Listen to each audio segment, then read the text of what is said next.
Rotary club जय Bharat foundation Belgaum आणि rotary club of Kolhapur heritage यांच्या वतीनं सेंट झेवियर्स हायस्कूलला आज जलशुद्धीकरण प्लांट प्रदान करण्यात आला। सेंट झेवियर्स हायस्कूलचे माजी विद्यार्थी आणि विधान परिषदेतील काँग्रेसचे गटनेते आमदार सतेज पाटील यांच्या हस्ते पूजन करून जलशुद्धीकरण प्लांट प्रदान करण्यात आला। यावेळी सेंट झेवियर्स हायस्कूलचे मुख्याध्यापक अँड्रू फर्नांडिस यांनी आमदार सतेज पाटील आणि रोटरी क्लबच्या सदस्यांचा सत्कार केला। यावेळी बोलताना आमदार सतेज पाटील यांनी या शाळेचा विद्यार्थी असल्याचा मला अभिमान असल्याचं सांगितलं।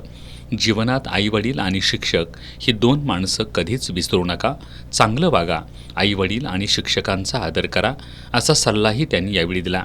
दोन माणसं आयुष्यात कधी विसरू नका, एक ज्यांनी जन्म दिला ते आईवडील आणि दुसरे आपले शिक्षक, कुणाला विसरायचं नाही। Two people you should never forget in your life and always remember them because they have shaped your life. Probably in our era, आमच्या वेळी कदाचित आता तुमचे आई वडील शिकलेले असते, काही जणांचे शिकलेले नसते, काही जणांना इच्छा असेल की माझ्या मुलांना मुलींना शिकलं पाहिजे। आणि मग माझे सर्व विद्यार्थ्यांना विनंती आहे की आजच्या काळामध्ये तुम्ही चांगलं वागा, व्यवस्थित राहा, फोटो बघू नका, शिक्षकांचा आदर राखा, आईवडिलांचा आदर राखा।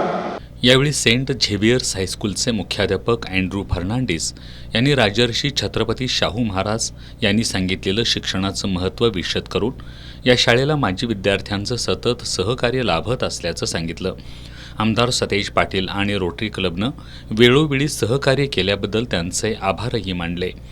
यावेळी फर्नांडिस डिसूझा, संदीप पोरे, शरद पै, प्रसाद मंत्री, पुनीत गांधी, शैलेश शिंदे, अमित शेवडे, मनीष संबर्गी यांच्यासह शिक्षक, शिक्षकेतर कर्मचारी आणि विद्यार्थी उपस्थित होते।